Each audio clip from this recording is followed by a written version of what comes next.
The broadcast is now starting. All attendees are in listen-only mode. Hello, everyone. Welcome to the 22nd webinar on the Secret Doctrine. This and all subsequent web sessions will be available on makara.us under the subheading Moria Federation Webinars, or MF Webinars.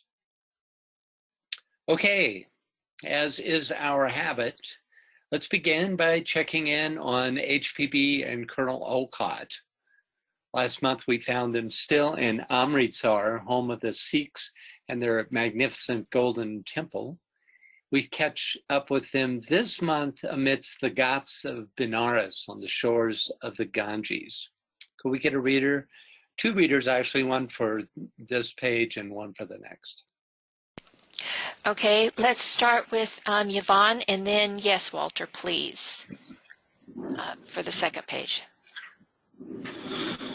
Okay, we three were driving back from a morning sail on the Ganges along the riverfront to see that unique spectacle, the morning ablutions of tens of thousands of pious Hindus.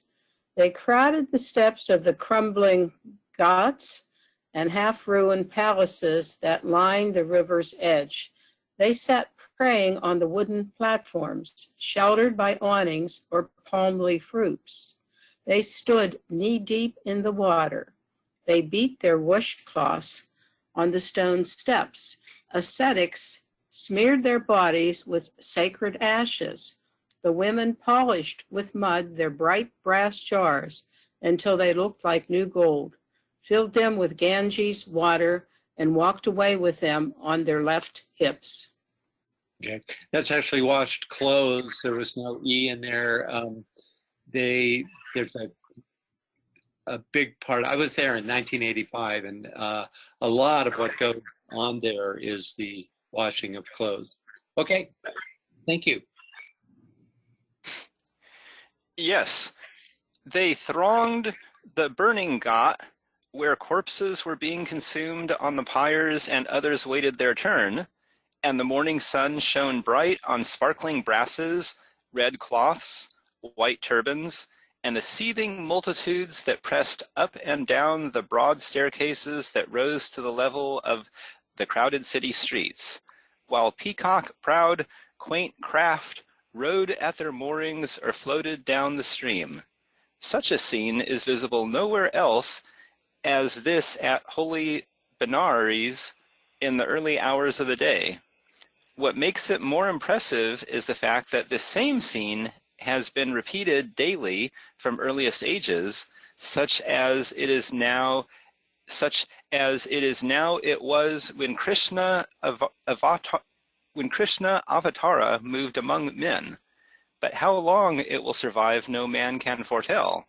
The hand of time is already laid upon the structures that line the shore.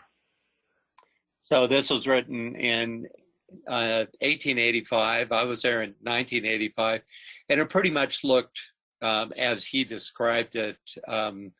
You know, there was very little that would have placed it into the 20th century at all. The boats might have changed a bit, but pretty much the same scene. Okay, thank you both. So we're in the middle of HPB's commentary on Stanza 3, verse 3 of the Stanzas of Dzyan. Unlike stanzas 1 and 2, which told of the absolute, or rather the condition during our systemic pralaya, Stanza 3 tells the story of the abstract beginnings of the Manvantara, the new cycle of manifestation. So let's start by reading through the first 3 verses. If we could get a reader for what you see in dark print there at the top. Okay, and Veronica, I'm going to, can you speak, Aunt Veronica? You're here twice, and I'm not sure why.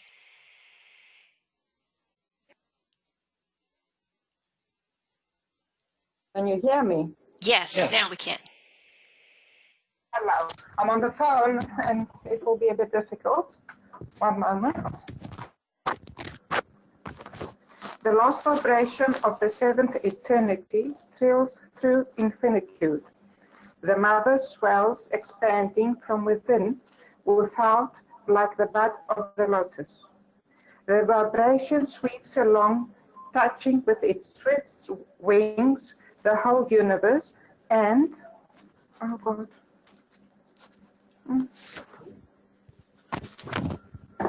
Can you hear me? Yes. My phone. The vibration sweeps along, touching with its swift wing the whole universe, and the germ that dwelleth in the darkness that breathes over the slumbering waters of life. Darkness radiates light, and light drops one solitary ray into the mother deep. The ray shoots through the virgin egg. The ray causes the eternal egg to thrill and drop to the non-internal germ with condensed into the world egg. Which condenses into the world egg. Thank you, Em. Thoughts or questions about these three verses? In verses 1 and 2, the last vibration of the seventh eternity of the systemic pralaya touches the dormant form aspect. And in verse 3, darkness radiates light, which in turn initiates a successive process culminating in the world egg. So let's pick up where we left off last month, which is right at the end of the commentary on verse 3. Could we get a reader for this? Donna, can you read that for us, please? Yes. The virgin egg is the microcosmic symbol of the macrocosmic prototype, the Virgin Mother, chaos or the primeval deep. The male creator, under whatever name, springs forth from the virgin female, the immaculate root fructified by the ray, who, if versed in astronomy and natural sciences, can fail to see its suggestiveness. Cosmos as receptive nature is an egg fructified, yet left immaculate. Once regarded as boundless, it could have no other representation than a spheroid.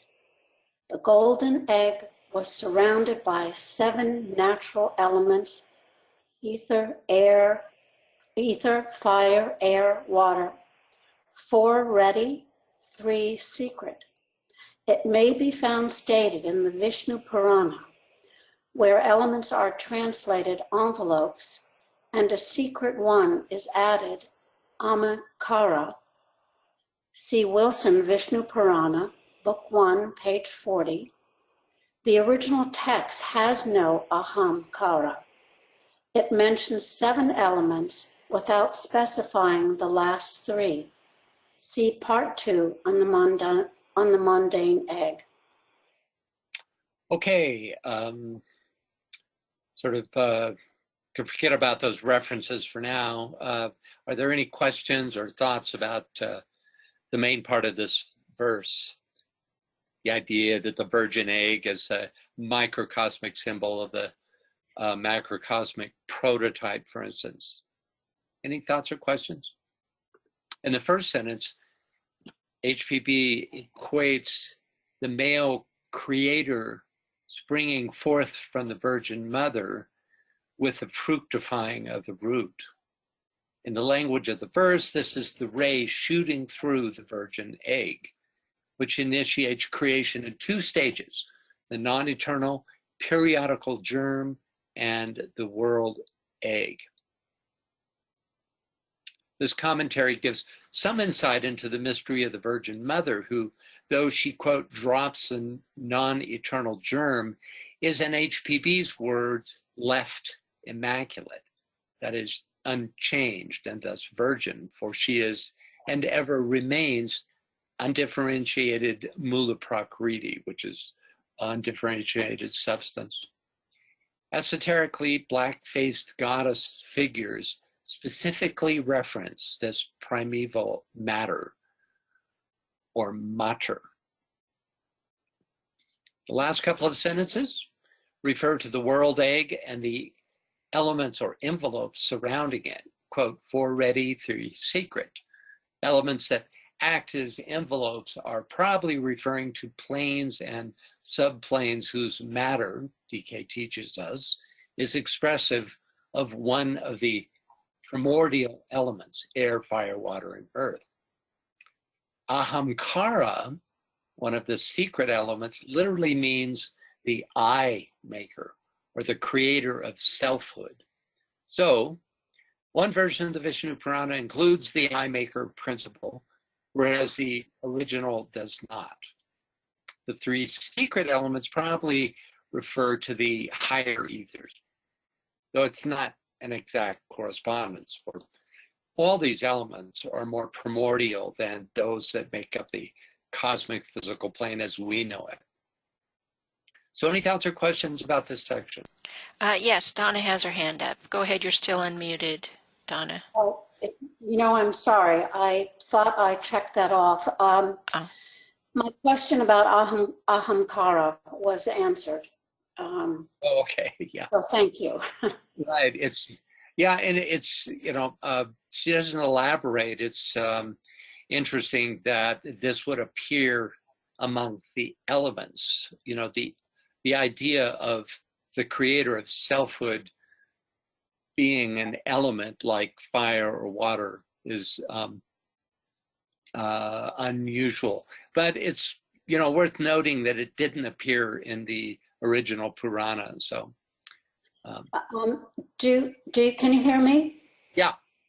Do you think it's related in some way to some rudimentary type of consciousness?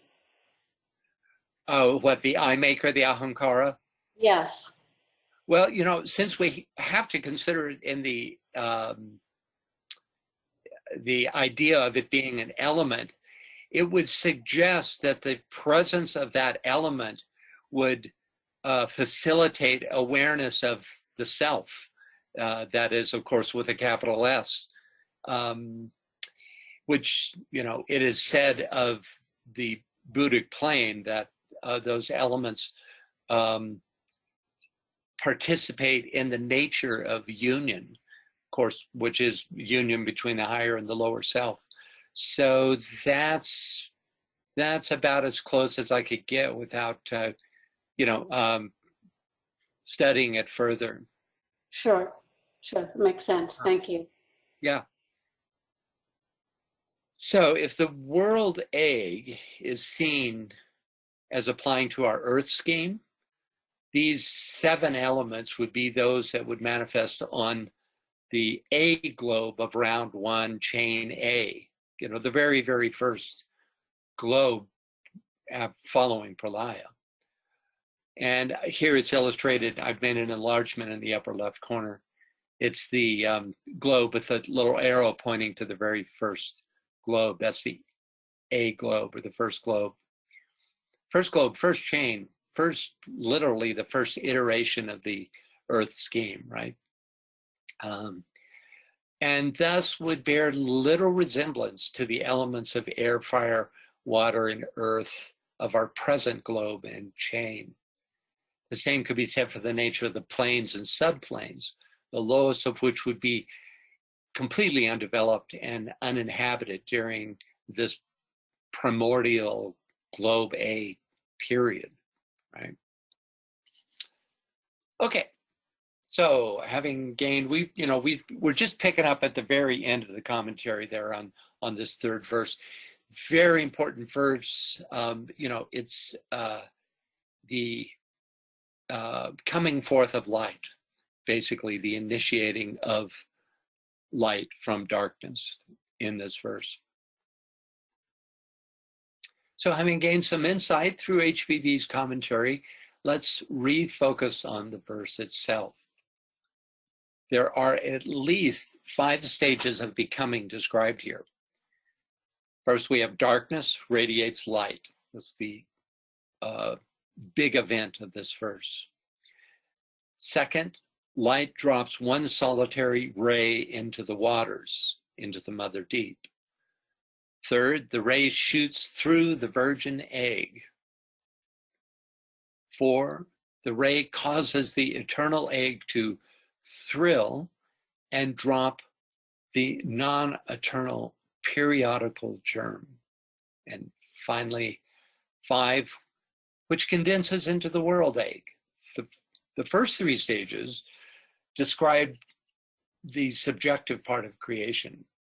For periodical time doesn't begin until stage 4, the dropping of the, quote, non-eternal and thus periodical germ. Any thoughts or questions about this? In verse 2, it was darkness as Narayana, the personification of the great breath that breathes over the waters of life, the mother deep. In verse 3, we have the next step, wherein darkness radiates light, and thus kicking off a whole series of events that are involutional in nature. This is the first stage in, quote, moving from within without, which is part of the first verse. Narayana, who's a personification of darkness, doesn't become the creator God, though its action of radiating light leads to the eventual springing forth of what is called in some cultures Brahma from the virgin egg. Even the last stage, the condensation into the world egg, is only descriptive of potential, of the specific potential of some particular world, very probably in this series of commentaries, our world, though it would apply to really any scheme of worlds or any scheme of chains and globes. So let's take a look at the Theosophical. Yeah. Sorry, you got a couple of comments here and then you got a couple of hands. So let me read the comments first and then we'll go to Chris and then Asha and then Donna. Okay. Ishtar says, at this stage of the egg, lingam, is there the spirit aspect imbued into the mother?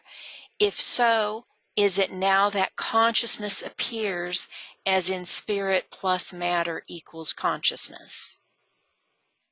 Well, the breathing over the deep is the first touching, you could say, or infusing of the completely, let's see, what's the word, homogeneous nature of Mula Prakriti, or the substance aspect.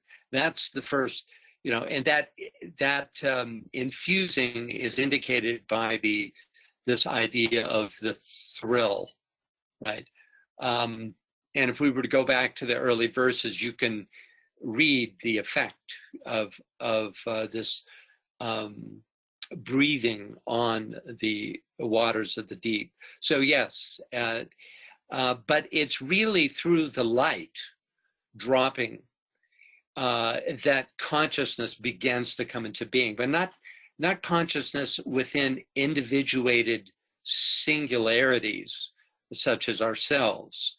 So it's not isolated consciousness. It's the principle of consciousness as is imbued by pre-cosmic ideation, right? So it's in a sense the manifestation in matter of ideation. And we'll be talking a little bit more about that as we go into the next stages. And let's see, what was your second question? Let me see. If so, is it now that consciousness appears as spirit plus matter equals consciousness? So I think you kind of answered all Did I get them both? Yeah, she said, thank you. That's clear now. And then Gary says, the world egg is the yoke of peace. I like that. I've been reading about the spirit of peace in esoteric psychology too, which is a cosmic being that very connected with the second ray. So yeah, I like that idea. And we're, very very much a second ray solar system. So the spirit of peace imbues this solar system. And Okay. then we have hands. So let's start with Chris first. Go ahead, Chris. Okay, Francis, I was just looking at line 4 and relating to the whole feminine, human feminine. The ray causes the eternal egg to thrill. The moon, the lunar cycles, and causes the egg to thrill. I mean, what causes the feminine to drop the eggs from the follicle? And then that's the whole drop, the non-eternal germ. I just love it, because like you were saying, it just like this is beginning relates to every other cycle that goes down the line. So anyway, I was just wanting to share that. Yeah, that it's so true. You know, the as above, so below principle. Right. We wouldn't probably even have access to this information if it wasn't for that linking that happens, you know, allowing us to study nature and learn the truths that it hides, you could say, within it, which are these causal truths, right? Yeah, thanks for that. Right, and then think about the reflection of, you know, what is lunar light? You know, reflection of the sun, and what's that a reflection of? I mean, just all the way down the line. I just think it's lovely. Thank you. Well, I'm glad you respond to this material. Great. And okay, any other? Next up is Asha, and then Donna. Go ahead, Okay. please, Asha. Yeah, I think it's also lovely from what the previous person said. But I read something this morning, Francis, and I wonder if I can just share it with you without distracting from your talk. You might, I don't really understand it, but maybe you do, and I think it might be relevant with the light thing. So can I just read a little paragraph? Well, sure. Yeah. It says, it talks about the Big Bang Theory, the beginning of our observable universe that can't explain things. Then it says, a new theory of cosmic inflation that sets up the Big Bang can explain. Inflation tells us that prior to the Big Bang, the universe was not filled with particles, antiparticles, and radiation. It was filled with energy inherent to space itself, and that this energy caused space to expand at a rapid, relentless, and exponential rate.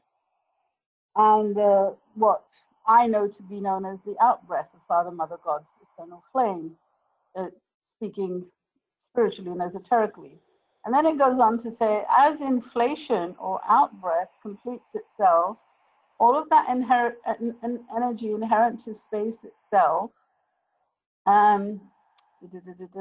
gets converted into the matter and energy of form, what we call light, which is energy expressing as matter and intelligence. And I don't understand the depth of this, but it just hit me as the idea of cosmic, in this word, what is the word they used? Inflation? And it can happen in different sort of universes. Like, you know, we're going through the beginning of an in-breath, but it's some other far, far, far system. It could be happening at a different phase, so they would dovetail into each other, is what I understand. But, you know, and then we've got, they talk about the book of Genesis, let there be light. Consider that during the great cosmic outbreath, the universe was first filled with sacred fires, pure energy, vibration, and consciousness in waveform. Then as the great birth matures, it's now particle form. And there is the moment when eternal flame reveals its light. Let there be light, the point where Genesis begins. And this allows the world of form to coalesce. Wave becomes particle. Energy transforms into matter intelligence. And the world of form now exists. Is this in any way connected with what Blavatsky is talking about here? Everything you read could almost be a commentary on, you know, this verse. It's really extraordinary how easily one can, with just some minor changes in language, find the parallel between this well, the first thing you read anyway was pretty much a scientific understanding, and this material, which is an esoteric understanding. Of course, the two ultimately must meet, right? It's just that this is the science of the unseen, and that is what you read, the first part anyway, was an effort to hypothesize based on the seen to understand what came before what is now seen, right? But if you take the Big Bang and you just simply, instead of making it a single event happening in one locale, which is what science suggests, and see it as the point in the center of the circle whose circumference is everywhere and point nowhere, or in other words, where the point is that central point is in the center of every atom of substance. If you can see that as the Big Bang, then if you reread verse 1, I'll even go back up there. The mother swells, expanding from within, without.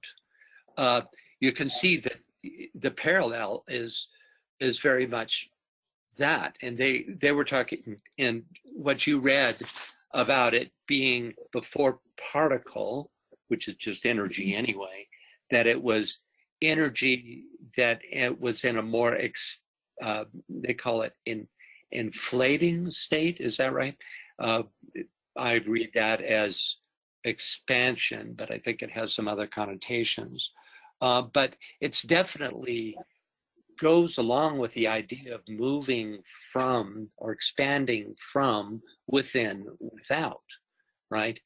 The difference, probably the strongest difference between the two points of view, is that science would hold the position that everything changes, that primordial substance changes as it moves outward.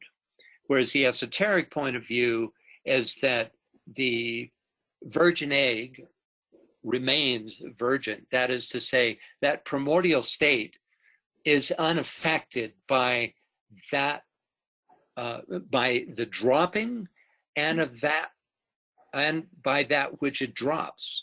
It remains in its own pure state. And that's, I think, probably different, understandably, since Well, can we call that unaffected? Can we liken that to the absolute then? Well, it's because it's unaffected. Well, the absolute is altogether. It would include the well, it wouldn't include the manifested state, would it? Then? Only in potential, but in a little bit, we're going to be coming to DK's very first words in the secret in the treatise on cosmic fire, which in a way is his expansion on the secret doctrine.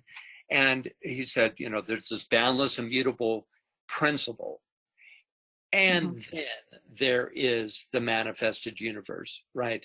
The relationship between those two is described as a projection, or the shadow of, an extension of the shadow of, but there is no actor or player, no active agency in the absolute, right? So what we're talking about is in the nature of what's called here darkness, as being that primordial being, which is akin in DK theosophy to the first logos.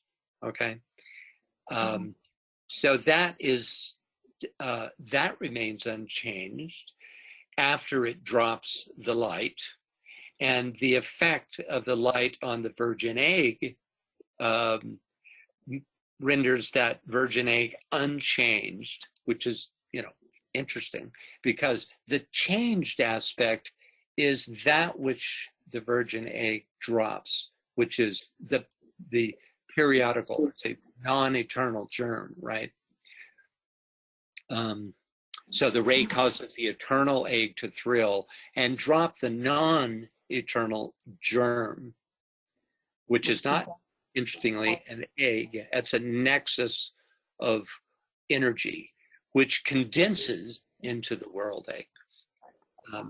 Here, let me get back to our, there we go. If anybody's interested, this was from www.ascendedandfree.org. What I read was from the August, this month's journal. Well, to me, it's on the last page. Thank you. It's always interesting to, and I think very useful to correlate scientific versions. Any thoughts or questions on, what we were just talking about? This correlation between the two forms of creation. Okay. Well, I don't see anything there, but Donna still has her hand up, so. Okay, Donna? I don't have my hand up, at least I don't think so. Oh. Okay, you just wasn't put down. Okay. Let's move into this definition of darkness, which is apropos our discussion right now. Could we get a reader, please? For both of these, darkness and Narayana. Narayana is a way of personifying darkness. So they're definitely related, but it's from a slightly different point of view. So, Karen, can you read that for us, please? Sure. Darkness. In theosophical philosophy, light is not regarded as self-existent, but as primordially the spiritual effect of a spiritual cause. This unknown divine substratum, the original super spiritual intelligent substance of the universe, is sometimes called darkness. Likewise, it is spoken of as absolute light. Thus, absolute light and absolute darkness are the same, so that manifested light sprang from unmanifested light, or darkness. Philosophically, darkness is father, mother, and light, their son.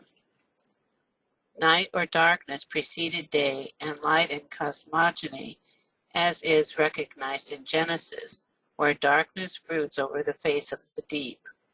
The emanation of light from darkness is the first step in cosmic manifestation. Light, thus, is truly called original substance or spiritual matter, darkest, purest spirit.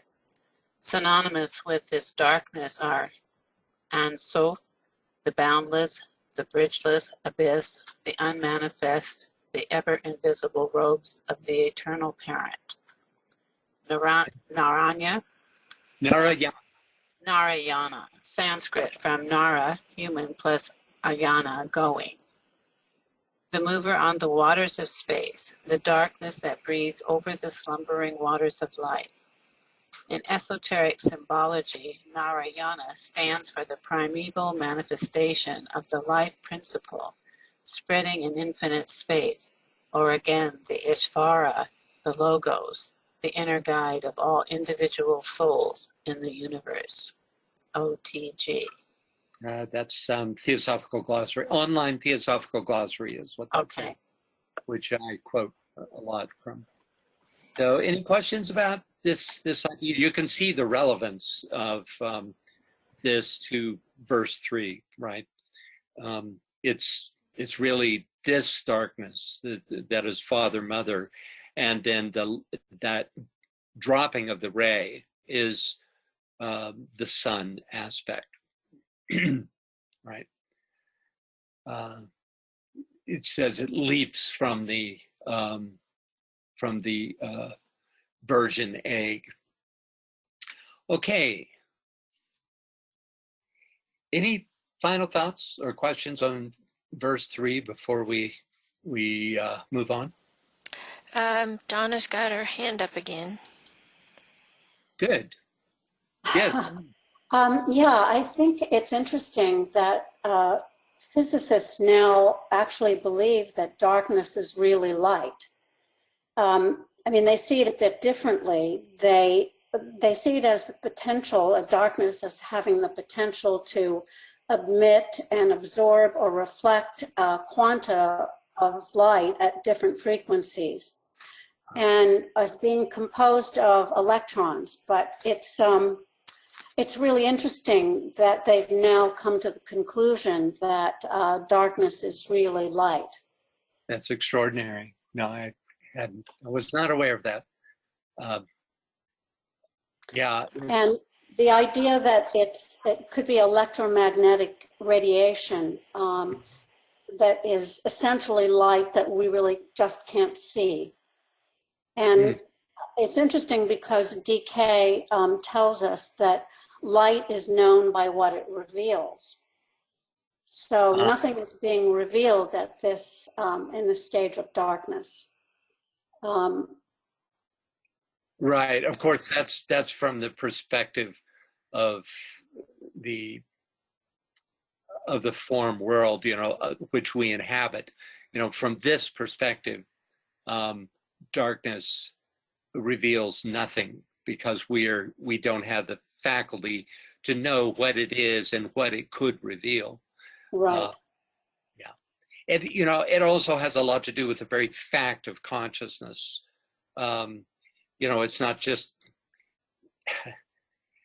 it's that whole idea of the unrevealed really means that which stands before a time when being able to cognize revelation existed, right? So there's a double quality to this darkness in that way. So essentially we can say it's a time before the ahamkara principle. Oh, and most certainly, yeah. The first eye maker, the ahamkara manifestation, is the light, which is not identical, by the way, with the sun itself. The way the old commentary describes it is the light penetrates the primordial ocean, which is the feminine principle, or undifferentiated mula prakriti, and then it's actually Oeahu the younger, who we'll find out on verse 7, is the being who the light through light comes back to the surface and breaks through. And that is the first, you could say, singularity of consciousness, right? And encompasses all manifestation at that point. So it's like the light penetrates and conditions, and then that initiating manifested God, you could look at it also as like the third logos, then emerges as a result of that. Yes. But in that, we're getting ahead of ourselves from this verse's point of view, but that's perfectly okay. Thank you. Yeah, you bet. Anyone else? Final thoughts? Yes, we have a couple of comments, and then Chris has her hand up. So Anne Veronica says dark matter. Yeah, it's interesting, isn't it? Yeah, since we know nothing more than that term, actually we have, as I understand it, science has never measured dark matter. It's all they've done is it's a postulated existence based on the fact that the universe is not expanding as fast as it should be, and therefore there must be dark matter. But it's never been seen or measured. But it could be something else altogether. It could be a counter force of some kind that we're unaware of, right? Nobody's ever bottled it, So, yeah. Then interesting. Certainly is part of the plan, whatever it is, as a matter or as force. Anyone else? Yeah, like I said, Chris has her hand up. But Ishtar says, is darkness a state of quantum potential as well as what has come from other periods of Maha Manvantara? Yes, absolutely. Darkness is the re-emergence of all potential, right? And you have to remember that, you know, somewhere along the line we discovered that we're talking about this solar pralaya and solar manvantaras, not the full and final Maha Pralaya and Maha Manvantara. And that really changes things. So what we're talking about here is this initial stage of you can equate. We lost you there, Francis. Hello, are you there? Okay, now you're back. We just lost you mid-sentence. Did it cut off suddenly or did I fade? You kind of faded and then we heard some noise and you went away.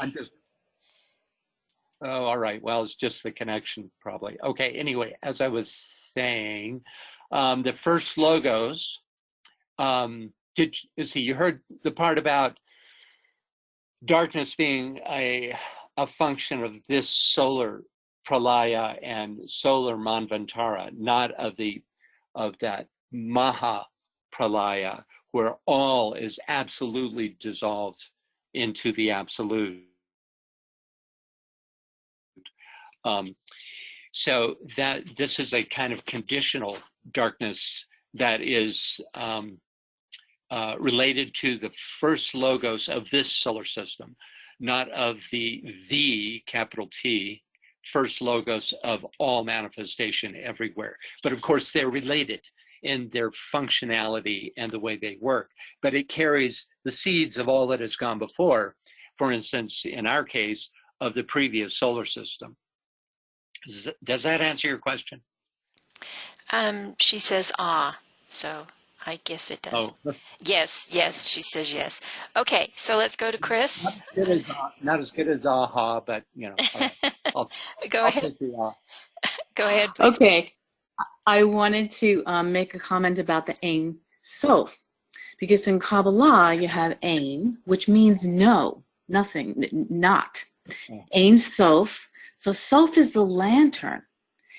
Then the third level, as it comes down, is Ein Sof Or. Or is the light.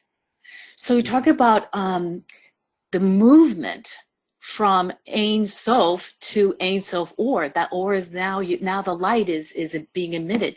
And then you have the connection to the Narayana, but that's one of the names of Shiva, and Shiva's a dancer, the mover. So there's movement has to take place to produce the light. Oh, that's fascinating. And I just wanted to clarify so that when you see those words like Ein Sof, Ein anything, Ein Li in Hebrew is there isn't. Ein is not. So it's and also Sof, as we know, is the root of the word that indicates knowledge or wisdom, right? So it's not known or not knowing that which stands beyond knowing or the unknown, you know, is another way. Right.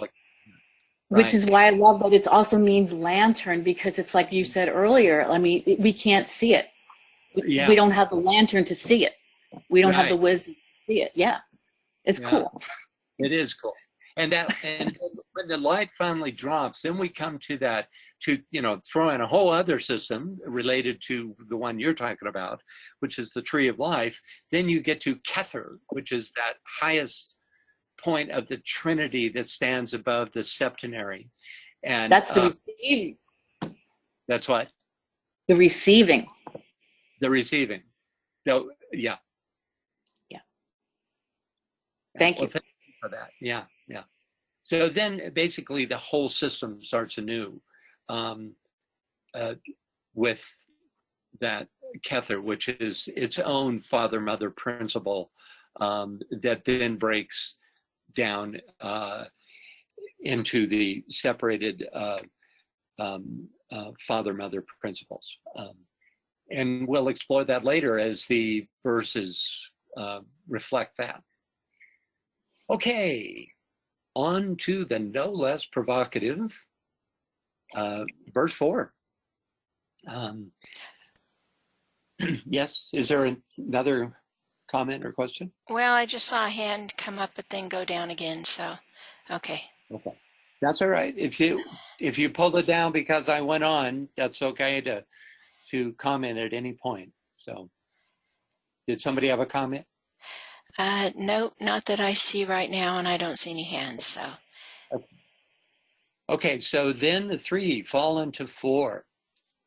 The radiant essence becomes 7 inside, 7 outside. The luminous egg, which in itself is 3, curdles and spreads in milk-white curds throughout the depths of mother, the root that grows in the depths of the ocean of life. So let's start by, that's, you get a verse like that and you can really appreciate the commentary, right? I feel like you need it. So let's start with HPB's commentary on the first part of this, which reads, well, it's actually the, let's see, then the 3, and she adds the word triangle, fall into the 4, quaternary. The radiant essence becomes 7 inside, 7 outside.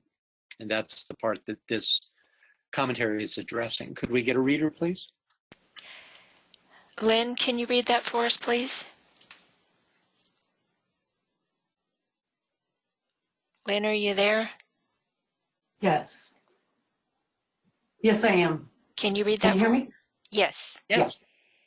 The use of geometrical figures and the frequent allusions to figures in all ancient scriptures, see Puranas, Egyptian papyri, the Book of the Dead, and even the Bible, must be explained.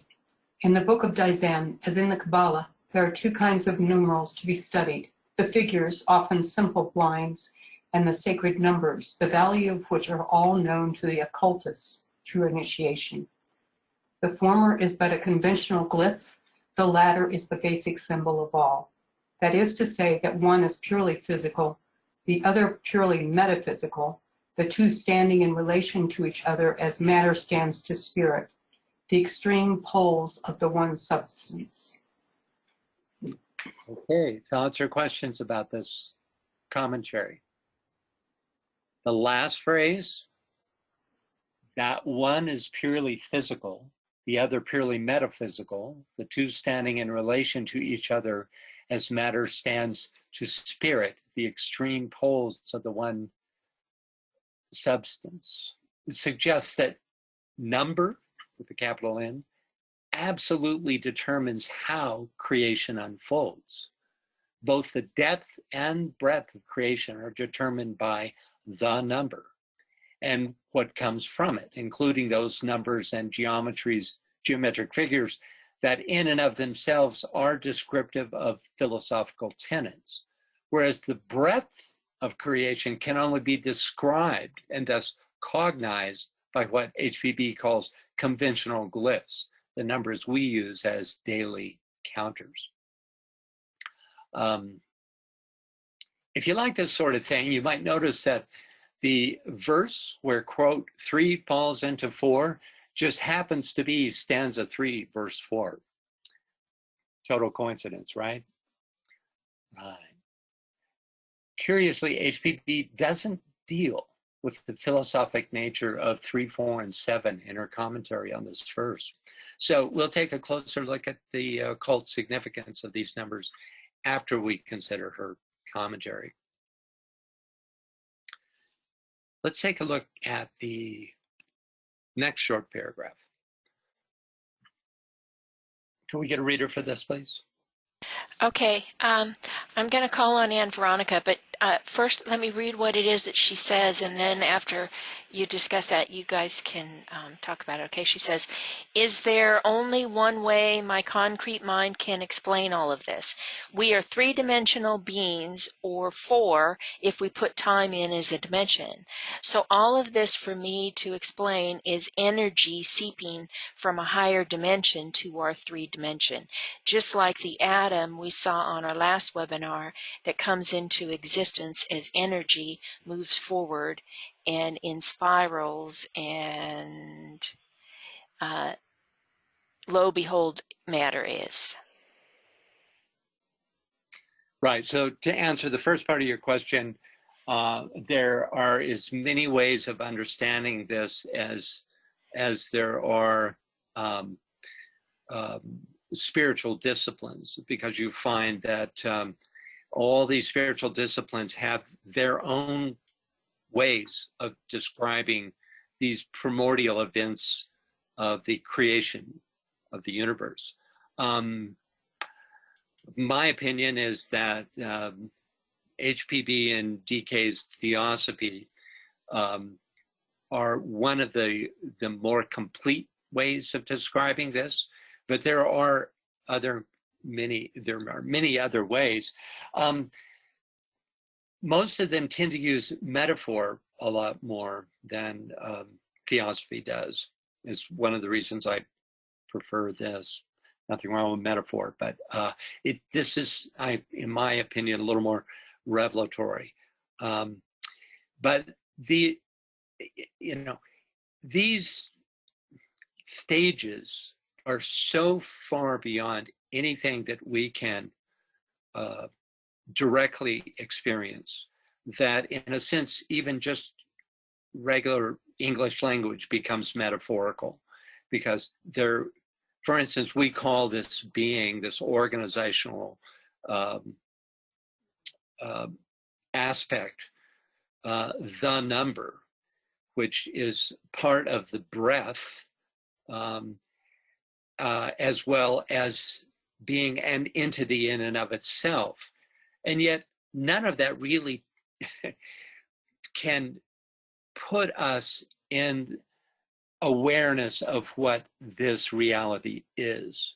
But it's the best we can do with what we've got, dealing mostly with lower mind and occasionally being able to touch through the intuition on the higher mind, right? So let's see, did I answer your question? I think part of it anyway. It wasn't really a question. I'm trying to explain all of this, and I wasn't coming into contradiction with what is told. I personally agree with you that H.P. Blavatsky and Master Zwalkul, they both are explaining the best way they can explain all these things. And thank you for what you told me. Well, sure. Also, you have to remember that one of the main things that DK and HPB have going for them is that it is no longer secret, the information that they've published, right?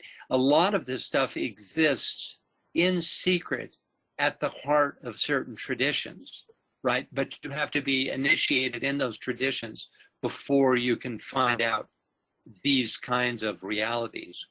And so you don't tend to see them in outer publications. Okay, like for instance, there's a lot secret in the Jewish faith when you go to the core of their study that is not available to us. Okay. I was also thinking about the 3 and the 4. I don't know if you will talk about it later. Yeah, but go ahead. I was thinking about that we are 4-dimensional, and then 3. The masters can look time from top to bottom. So basically, they are talking for more dimensions, and maybe this is what is said here with the 3 and the 4. I know that the 3 is the triangle, the soul, and the 4 is the personality and all those things, but maybe behind that is what I'm thinking also. Uh-huh. Yeah, well, good points. And we will get into a discussion of that very specifically after we consider her commentary. So hold that thought. Okay, can I read? Yes, please. Okay. As Balzac, the unconscious occultist of French literature, says somewhere, the number is to the mind the same as it is to matter, an incomprehensible agent, perhaps so to the profane, never to the initiate mind.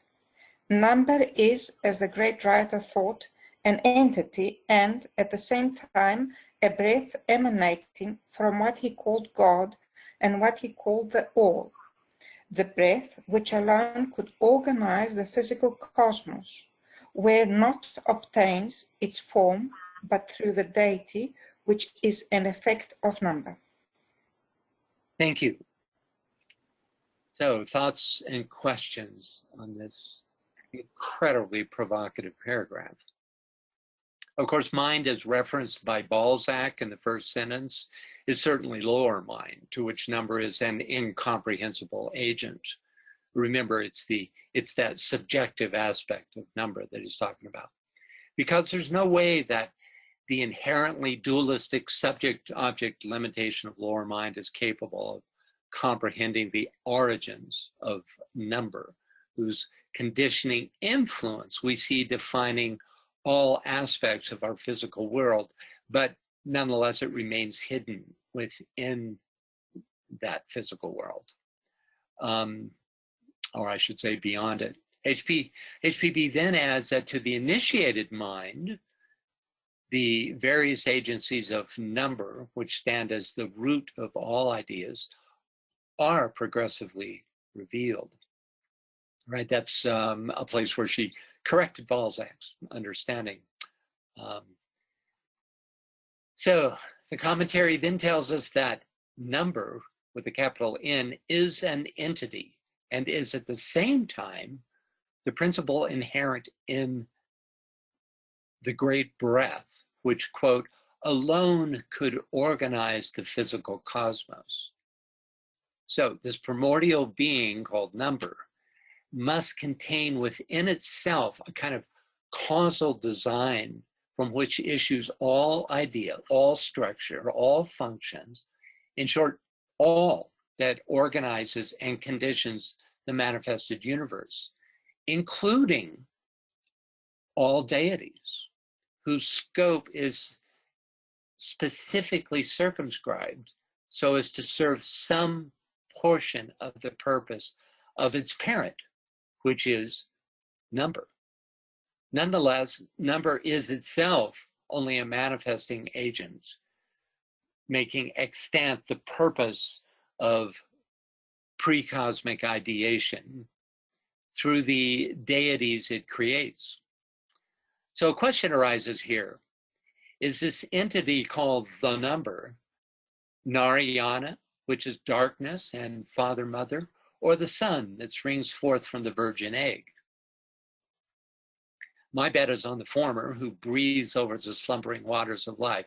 Slumbering, that is, until touched by the organizational potency of the breath of darkness. There are so many provocative possibilities that come with this idea that the number is the ultimate organizer.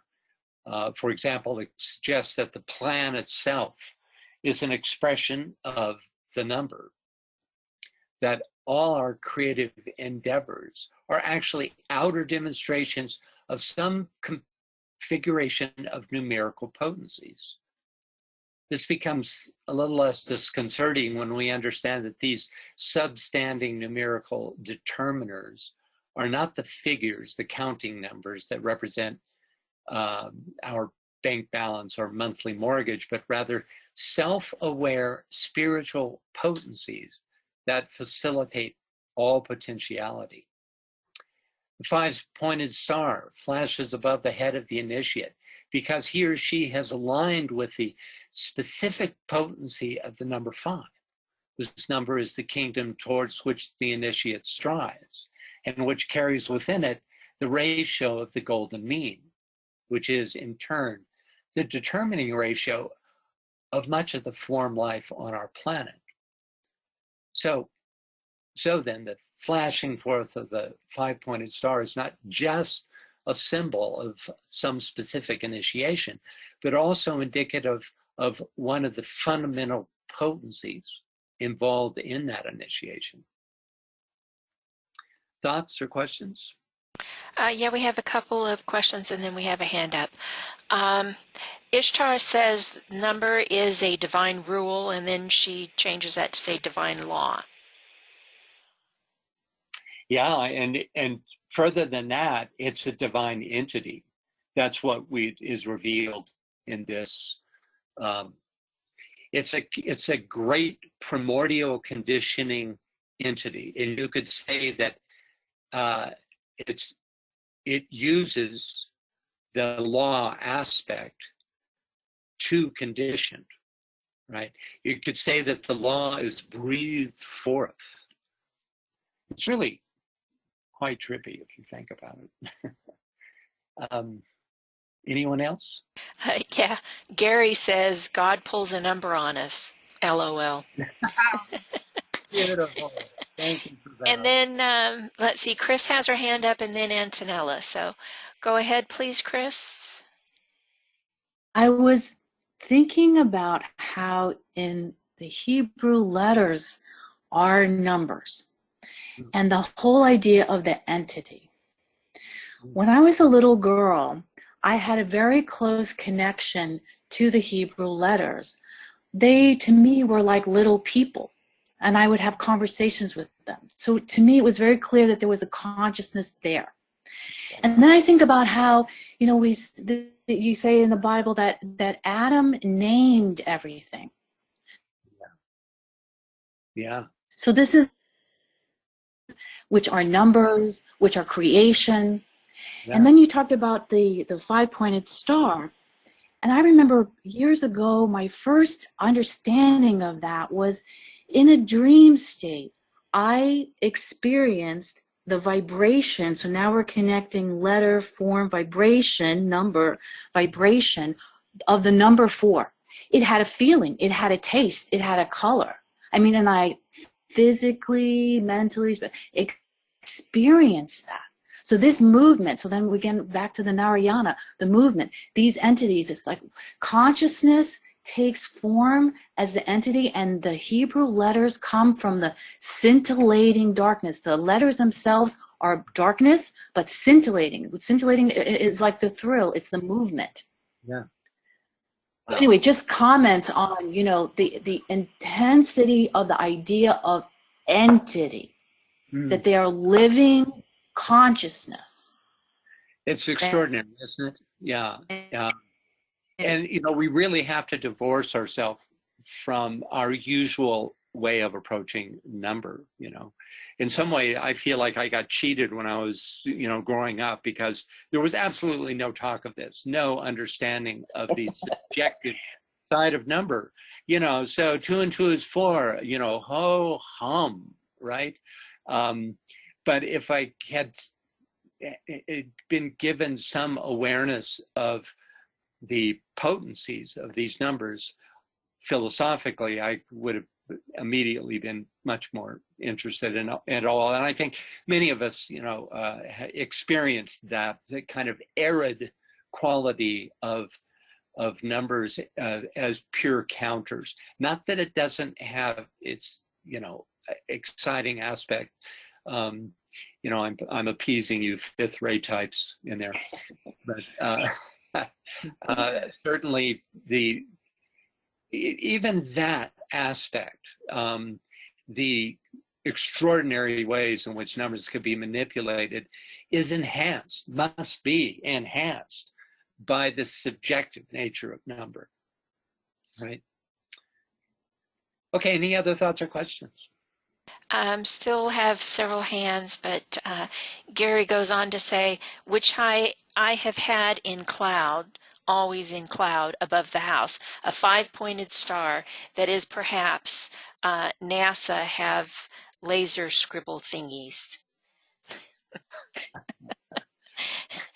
I'll you know, the 5-pointed star above your house, you know, suggests to me that you're really aligned with that particular energy, you know, and that's how you're experiencing that. As to NASA thingies, no comment. Anyone else? Well, I live very near Kennedy Space Center, so I see NASA thingies in the sky all the time. Yes, we have we have a number of hands, so let's go to answer that. Well, maybe for the very first time, you're the one that should comment on the thingies from NASA. After all those years, you finally get to comment. Okay. Go ahead, please, Antonella. Yes, I wanted to support what you were saying about number, and I remember that Pythagoras used to say number is the essence of things, and also the etymology of number in Greek is arrhythmos, which is the same root of rhythmus, rhythm. So it's really what is the breath, is the movement, and also the basis of any sound is the vibration of life. So it's really, number is this life in action, so to speak. Yeah, beautifully said, Antonella. Yeah, if we think of number as a configured vibration that has potency and consciousness, that conditions what it is meant to condition, right? The form, nature, consciousness. And it starts to shift our perspective a bit. Yeah. And also in our third ray studies here in Italy, we also used to unite number and monad as maybe masculine and feminine, or Parabrahma Mula Prakriti, as if number is the active part of the monad, which monad is again is unity, means that. So probably it's like life is to number as space is to monad in a proportion. Could be anyway. Yeah. The idea of monad, it's interesting that the monadic plane at this point is on the second subplane, which makes it inherently a vehicular place, a place where the vehicle manifests. It's this cosmic potency of number as expressed through the Adi plane and received on the monadic plane. Exactly. And you could say contained and specified, at this very highest levels of the cosmic physical plane. Yeah. Cool thoughts, Antonella. Thank you. Yeah. And to you. Oh. Anyone else? Yes. Roger has his hand up. Go ahead. Roger? There you go. Yes. Greeting, students, brothers and sisters. Pardon me, I wasn't at the beginning of the call, so this is my first attendance in the conference, and I didn't hear the introduction, but thank you for welcoming me and allowing me to speak real briefly. I came in at a very interesting point, and I believe that this knowledge and wisdom is what I began to learn some numbers of years ago and began my journey and continued studies. And I just wanted to remind you that there are many who seek this knowledge to simply gain, to create order out of the chaos that they see in the world. But this shouldn't be something abstract and external. This should be knowledge of self. And if this is knowledge of self, then we should remember that when we hear number is deity, we're thinking about our number. We're thinking about our deity. And even though we don't remember those primordial age or elementary age stages of life of development when we were 1, 2, 3 years old, blessed be you if you remember, have memories and can recall memories from those early ages. But I believe that this knowledge is that we're reading now about number and as deity is that the creative force was potent and was law in our development early stages of when we were 1 and 2 and 3. And we are still one deity and we are still one being of love. So we should break free from the egg. And what egg am I talking about? And I think that this egg is demonstrating that the egg of the secular egg that tells you that when you become 18, you are finished developed. And when you are 70, your life is over. Or when you are 65, that is when you are worthy of the collective blessings of of heavenly security in your life, or menopause, or that midlife crisis. And we've been conditioned to think that a particular number is when we can have attunement and consecration of merit, whether it's the age of 40. However, the emphasis on this is that every number, every age is another beautification of our deity, and we are one, and should appreciate every age and every moment and every year and every expression of the orphan and the widow that we see in the world, also as something of great wisdom. Thank you. And thank you. So we can see that, number can also be a prison, as you just pointed out, that, we can use it to circumscribe ourselves and make ourselves, cut ourselves off from greater possibilities. Those tend to be counting numbers, like when you decide that at 70 it's all finished, right?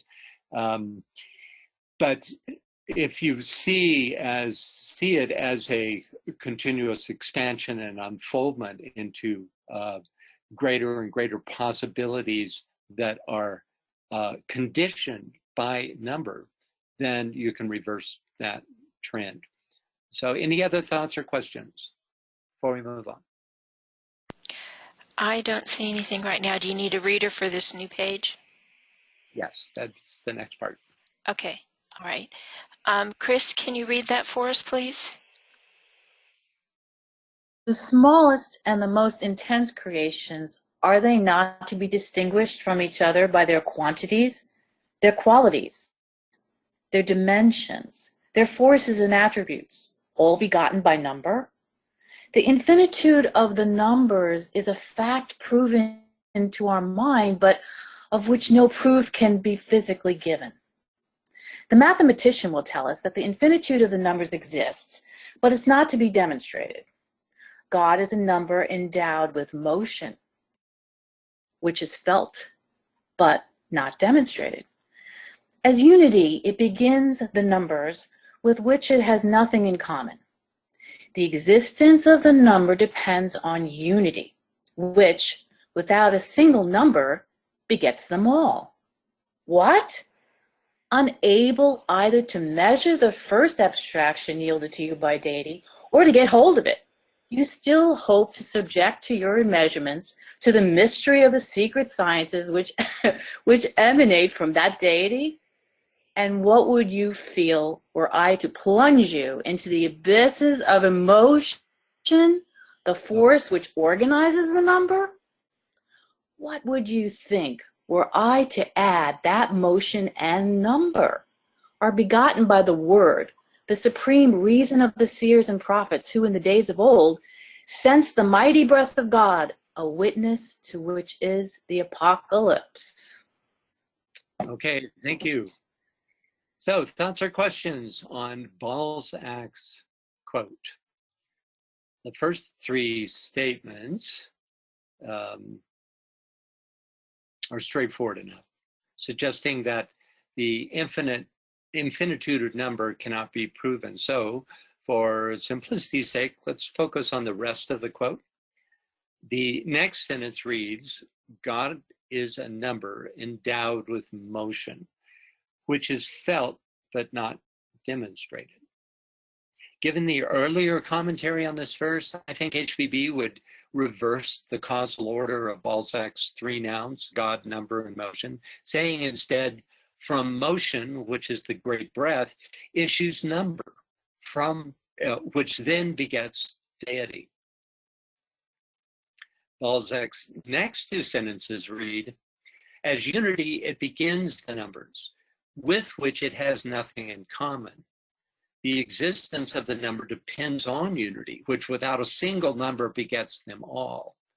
Actually, both those statements say very similar things. So Balzac's unity cannot be the absolute, since that abstraction begets nothing. But given our subject matter, unity could be the number, which begs the question, how can the number have nothing in common with the numbers it begets? One possible answer is that numbers are specific differentiations of its parent number, which as unity is inherently undifferentiated, and thus can have no specific number within it, for if it did, it would be differentiated. Therefore, the number and numbers have, quote, nothing in common. We can see why HPB admired this great writer's intuitional grasp of the ageless wisdom, which runs far deeper than most European philosophers. The rest of the quote is written in a dramatic way, well expressed there, by the way, as though presenting a revelation. Again, HPB corrects Balzac, pointing out that motion begets the logos or word, not the other way around. But in spite of some jumbling of causal position, Balzac shows an esoteric understanding of causality, specifically that in these earliest stages of manifestation, that which follows on the involutional arc leaves its progenitor unchanged, right? The numbers that follow the number don't affect that entity called the number, just as the virgin egg is unaffected by that male principle that springs forth from that virgin egg. So any thoughts or questions about Balzac's very deep thoughts? Yeah, we've got a question. Ishtar says, or a comment, Ishtar says, thank you, Francis.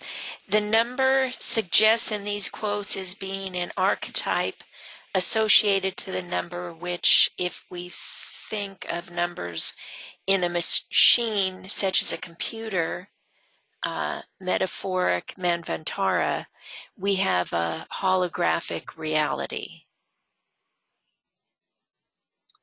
I'm not sure I got the import of that. I got as far as the idea of a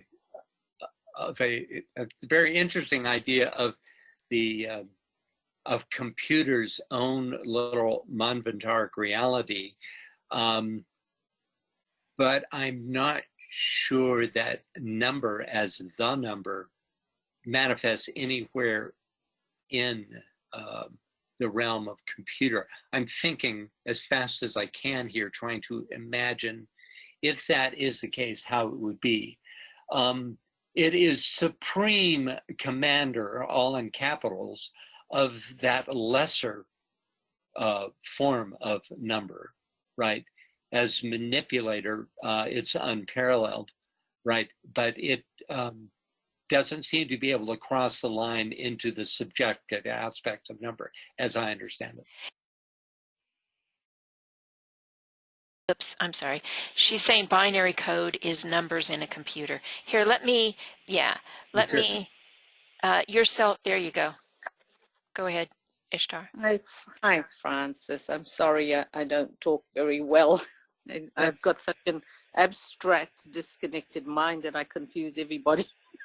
So sorry. No problem. I'm just trying to look at a metaphoric way of viewing this material, but only because there are connections.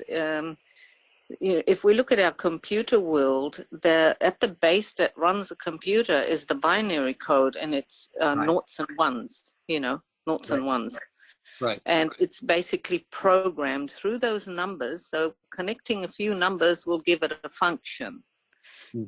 We can look at this situation in the stanza that that it could very well be that we are in a divine holographic universe. That's the illusion. It's not the real world. Wow. It collapses and goes back into sleep. It holds all that potentiality, and then it's reborn as if to work out a problem or to work out a better sculpture, in the process. Yeah. Because if we see that electricity is running through the universe, and we have electricity running, in a computer, and we can, as a reflective, a mirrored situation of the divine, we can actually today create a holographic reality. I mean, we see holograms. The only thing missing now is that until we figure out the sensors that we can put, you know, sensors in there, standalone sensors. We can do sensors if we plug equipment into ourselves. Then we can actually feel that holographic reality. So we're getting there, which is a scary thing. Yeah. Sorry, It becomes less the creator. And I think what we've done is projected lower mind and made it more powerful through computers, and because it's a massive aggrandizement, but not pejoratively speaking.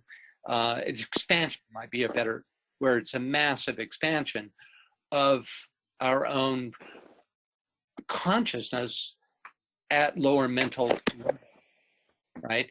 And all of the paradigms, as I understand computer paradigms, are of that realm, right?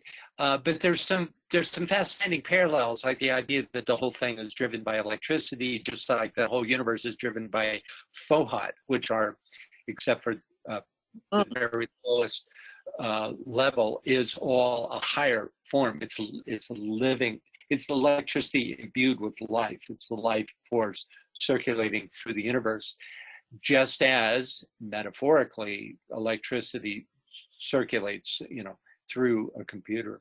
So there are some strong parallels. Yeah, interesting. And the idea of, you know, the holographic, that, and the idea of being able to inhabit our holograms, you know, again, it's all done through lower mind thinking, because what we're trying to do is create the sensory perception that we experience in our lower senses, you know, to have triggers that, you know, that would allow us to more fully participate in a computer generated world, right?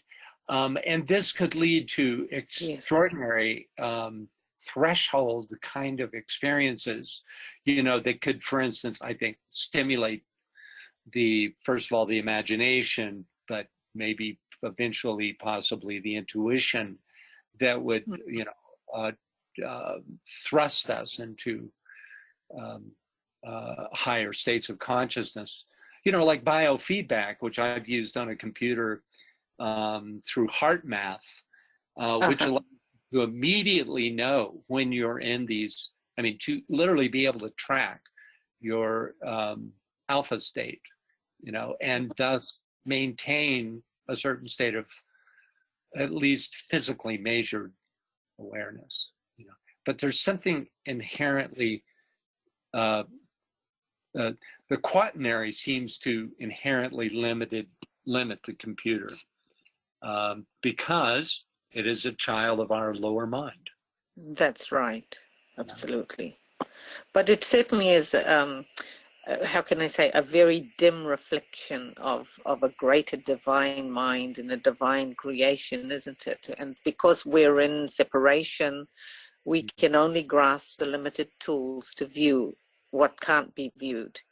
And I sometimes like to think of, we're just the monkeys in the jungle, and we're trying to get them to understand what a microwave is. There's just no reference pointers there.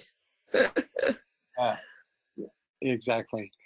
Yeah, it's with the very fact that we projected this mind outward into a whole paradigm that allows for devices that can feed back to that lower mind, which kind of creates a loop,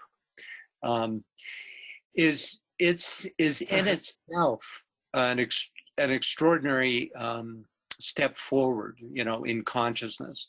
Because it erases a certain kind of lower mind limitations. It doesn't, I should say,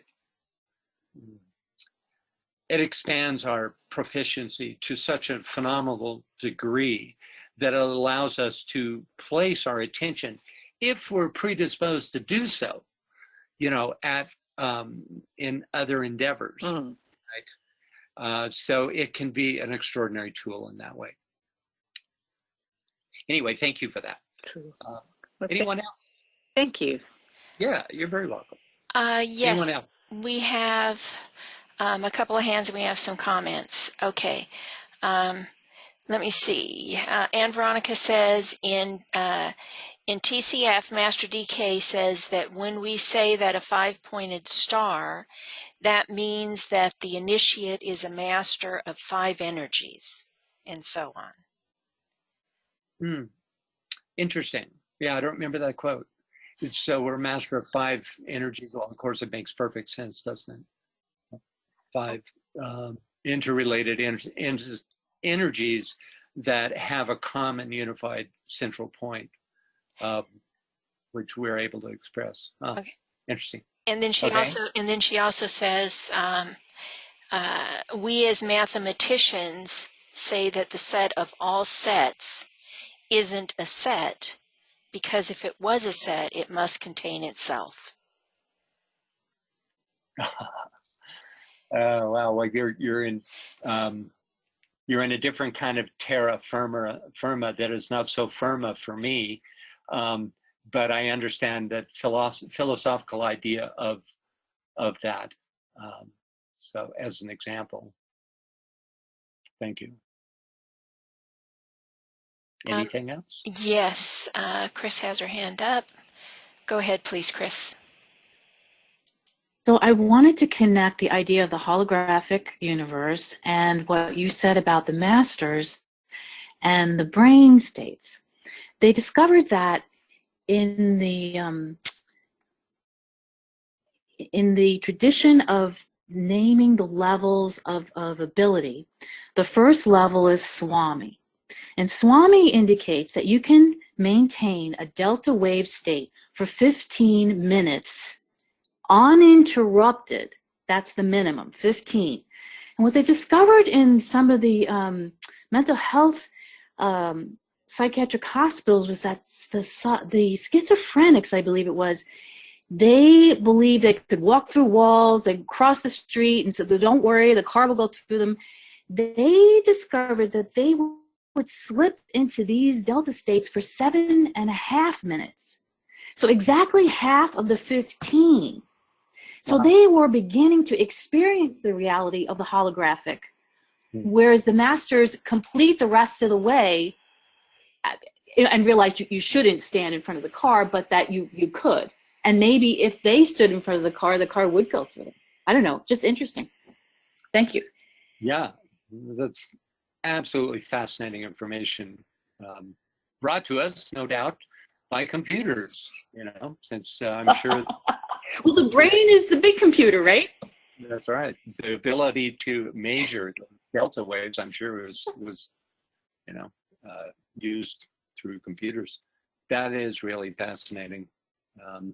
You know, the Native Americans felt that anybody that was off, quote unquote, what we would call them a mental hospital resident, were definitely worth listening to, and needed to be listening to just by the fact that they represented a different perspective that could be useful to the tribe. So that's appreciated. Anyone else? Yeah. Yeah, I think here. Let me call on Gary, because I'm not quite sure I understand what he typed in here. So, oh, he said no, just an addendum. Okay, all right, never mind. And Roger has his hand up again. So here, let me go ahead, Roger. Well, thank you. Yes, that holographic universe concept is fascinating. And obviously astrology is something we've marveled at. I think if some of y'all might have learned that in Kabbalah they teach of the Sefer, Netzach. I may not say it in a way that you're familiar, Netzach, but no coincidence, that same Sefer of the right column is identified with another world, and it's also identified as, above this world that we're in. So I say that in reference, and also what we're using now, the net. So in connection to numbers, the computer now is a manifestation of that computing of that infinite, that eternity of numbers, a device that can actually process that eternity. But the holographic concept is believable, because we are on this synthesis. We are living the central column between the past and the future. And as we was just reading, that there's an infinite numbers, but yet it can't be proven because we can't prove the future. We're in the present. And that synthesis, that central column between the past and the future, is what makes this a third dimensional reality and a holographic reality, because the same creative forces and primordial forces of the past is still emanating. And yet the completion of those upper worlds, the completion of the realm of our teachers, is in a time and space that is what we call the future, a place that we aspire to ascend to. But it's just a time and space. Really, that's what separates us. So it's a future. That's what Kabbalah teaches as the right column. That's where we aspiring to arrive, and that's what makes that holographic, because we are being showered by the light of the right column and the water of the past, and nourishing to create a fire now that is going to bring healing to the world as we know it and the world to come. Thank you, Roger. Yeah, it's often been described as a prison of time and space, our reality, and that that towards which we are moving, which for most of us is soul infused reality, and bringing our personalities and into a state where they are vehicles for the light of the soul, that state of reality in truth exists beyond time, and because it exists already, that is to say, it existed in the past, it exists in the present, and it exists in the future, and we're aware of one point of that continuum where, to our unaware minds, seems to not be true, but so once we're released from this bondage set by time and space, then we come into an awareness of our own soul identification. But it is part of the plan, and a very necessary one. It is the means by which we move up through the kingdoms in nature. Anyone else? Any other thoughts? Hold on just one second here. I see. All right. Uh-oh. Ishtar has some stuff here, and I'm sorry if I murder these names. Hesed, Gevura, Netzach had the 4 as in the cube of the material world archetypes, and the 3 Bina, Chokmah, and Keter. Chokmah, yeah. And Keter, yeah. Right, so the last 3 that you named, Bina, Chokmah, and Keter, are the primordial 3 that stand beyond the manifested 7, right? But I don't want to go too deep into that stuff, because it's actually, we will get there. At this point, we're still in these primordial realms. Let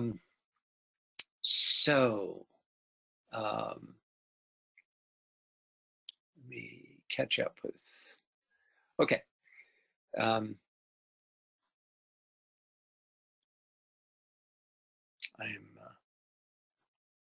Yeah, let's go on. So let's read we're now into the B section of the verse, which reads the luminous egg, Hiranyagarva, which is itself three, the triple hypostases of Brahma, or Vishnu, the three of Ashta, curdles and spreads in milk-white curds throughout the depths of Mother, the root that grows in the ocean of life. That's what the B section is referencing. Avastha means state. Do you see there the three avasthas? It means state, condition, or position, suggesting that the luminous egg contains in itself all three of those primordial stages of Godhead. So can we get a reader for this first paragraph of the B section? Carrie, can you read that for us, please? The radiant essence curdled and spread throughout the depths of space. From an astronomical point of view, this is easy of explanation. It is the Milky Way, the world stuff or primordial matter in its first form. It is more difficult, however, to explain it in a few words or even lines from the standpoint of occult science and symbolism, as it is the most complicated of glyphs. Herein are enshrined more than a dozen symbols. To begin with, the whole pantheon of mysterious objects, every one of them having some definite occult meaning, extracted from the allegorical churning of the ocean by the Hindu gods. You go ahead and read the footnote, which is the mysterious objects. The 14 precious things. The narrative or allegory is found in the Satapatha Brahmana and others. The Japanese secret science of the Buddhist mystics. The Yamabushi has 7 precious things. We will speak of them hereafter. Okay, so thoughts or questions? The first sentence of her commentary, which reads, the radiant essence curdled and spread throughout the depths of space, seems to be equating the luminous egg with the radiant essence, since she substitutes the former for the latter. HPB then alludes to the 14 precious things described in the footnote, which she tells us are extracted from the, quote, allegorical churning of the ocean by the Hindu gods. Obviously, the churning of the ocean relates to the radiant essence curdling and spreading throughout the depths of space. It's the waters of the ocean of space. But before we examine this, let's see if her next statement reveals a bit more. Can we get a reader for this? Scott, can you read that for us, please? Yes. Besides Amrita, the water of life or immortality, Surabhi, the cow of plenty, called the fountain of milk and curds, was extracted from this sea of milk. Hence the universal adoration of the cow and bull, one the productive, the other the generative power in nature. Symbols connected with both the solar and the cosmic deities. The specific properties for occult purposes of the 14 precious things, being explained only at the 4th initiation, cannot be given here. But the following may be remarked. In the Satapatha Brahmana, it is stated that the churning of, quote, the ocean of milk, unquote, took place in the Satya Yuga, the first age, which immediately followed the deluge. Okay, some provocative material here. Any thoughts or questions?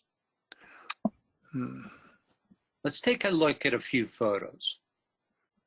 The first is of a sacred cow in Indian art and Indian life, revered because Surabhi, the cow of plenty, was extracted from the sea of milk.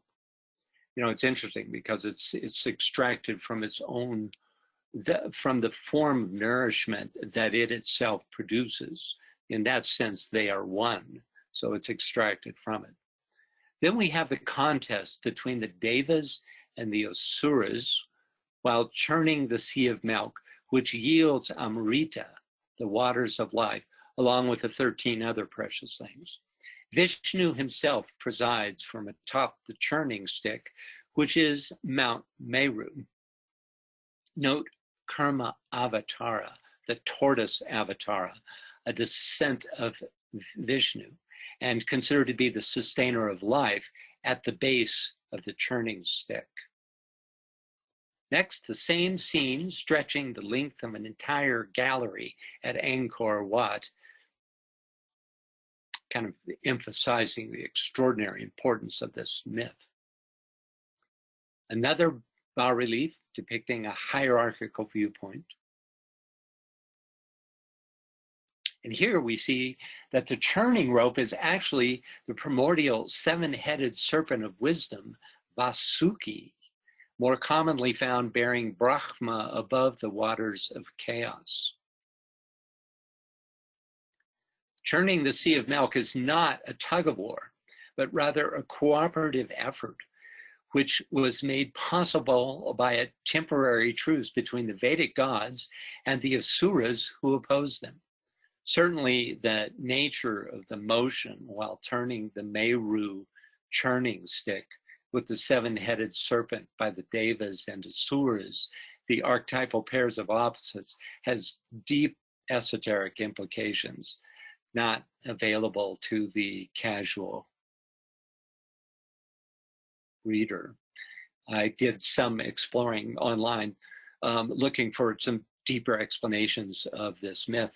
And mostly what's described are the players and not what's really going on.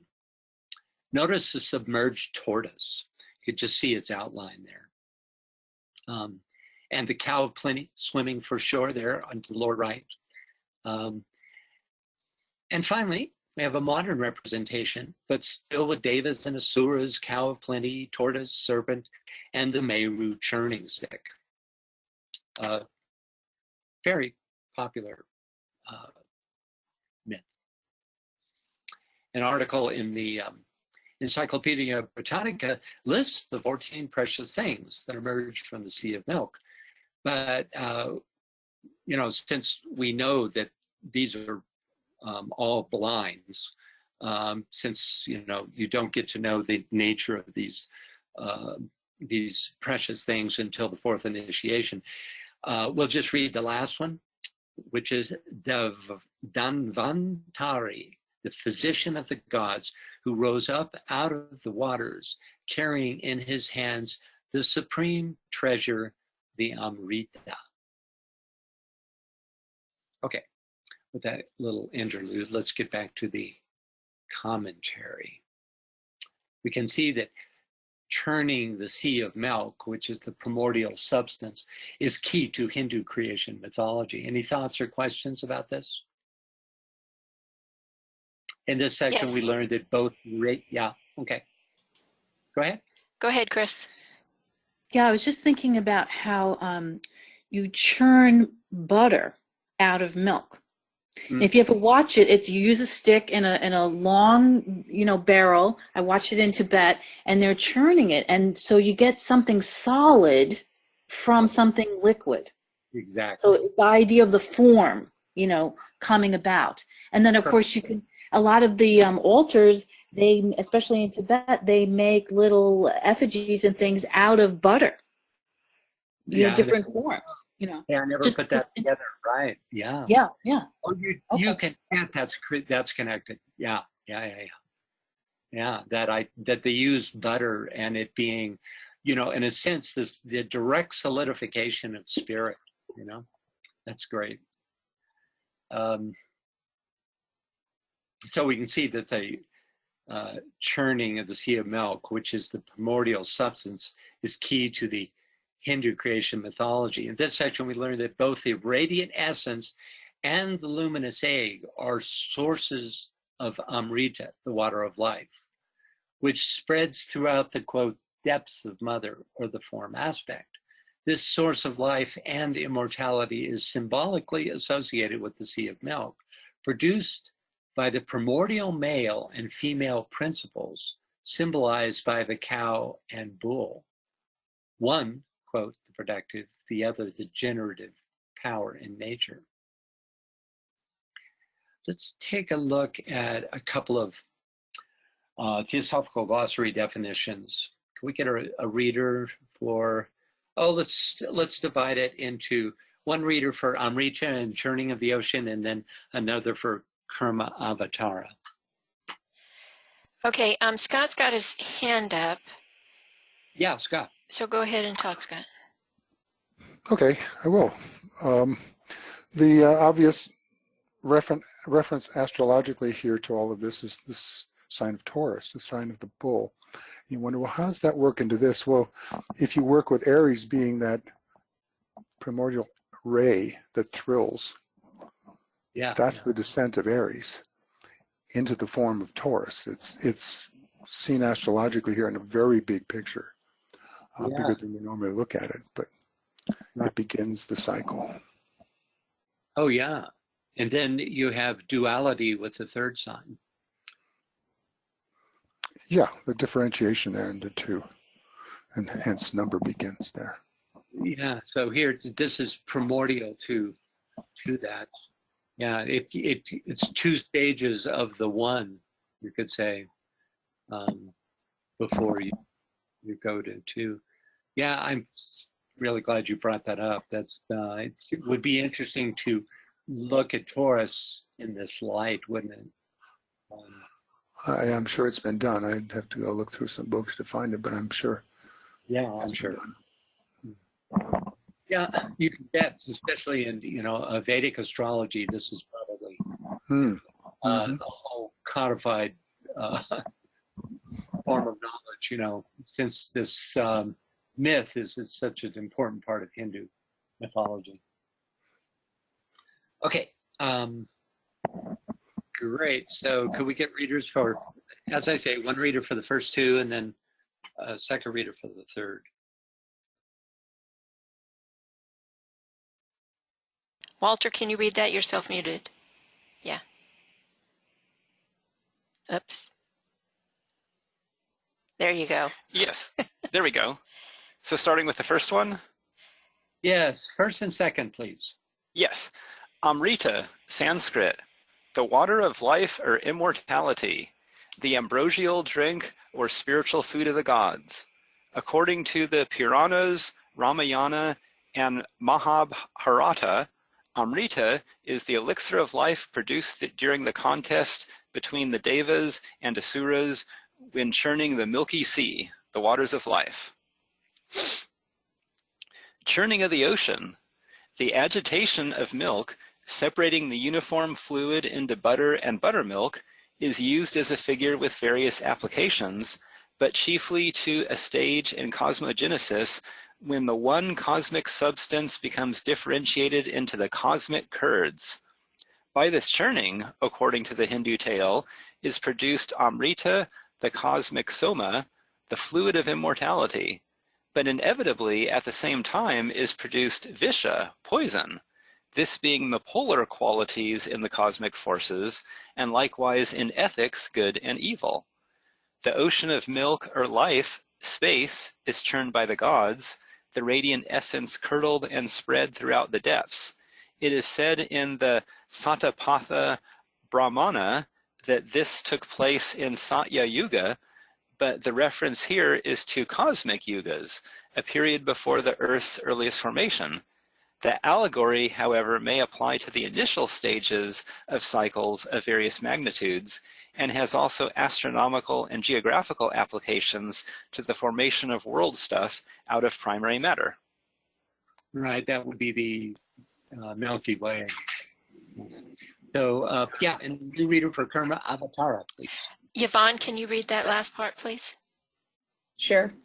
Karma Avatara, Sanskrit, the tortoise Avatara, a descent of Vishnu, the sustainer of life, in the form of a tortoise. In the Puranas, a portion of cosmic Vishnu descended as the Karma to restore to mankind the mystic nectar, Amrita, the essence of life and truth, as well as other holy and precious things needful to humanity, which had been lost. Vishnu ordered the gods to churn the sea of milk, that they might procure once more these precious things, and he promised to become the tortoise, on which the mountain Mandara, as a turning stick, should rest. Out of the sea of churned milk arose the 14 precious things, and with these the gods won their authority over the demons once more. Cosmically, this churning of the sea of milk relates to a period before the Earth's formation, the sea of milk being the expanse of space populated by the nebulae and diffuse star stuff, the seeds and substance of future worlds and their hierarchies. Thank you. So, thoughts or questions on these quotes? Of note here is that out of this churning arises 14 precious things, mentioned in HPB's footnote, which carry the essence of life and truth, and which are only revealed, according to the commentary, at forced initiation. We also learn that in addition to being part of the initial stage of creation, this churning is reintroduced to restore that which has been lost. But perhaps most germane to our present study are the Kurds, representing the first stages of differentiation. Well, folks, we are Donna has a comment. At the end of our time. Yeah, Donna, go ahead. Okay, it can wait till next time if we need to go. Oh, that's okay. Okay. There is a very interesting parallel that I don't know a great deal about, but nevertheless I found it to be very interesting. This idea of these milk-like curds that exist in the depths of the mother. There is a parallel with a theory in quantum physics about something called quantum foam. And the quantum foam, there are these bubbles that arise within the fabric of reality, so to speak. And light actually travels through these bubbles. And there's a constant changing and aliveness that's taking place that create changes in the very fabric of reality.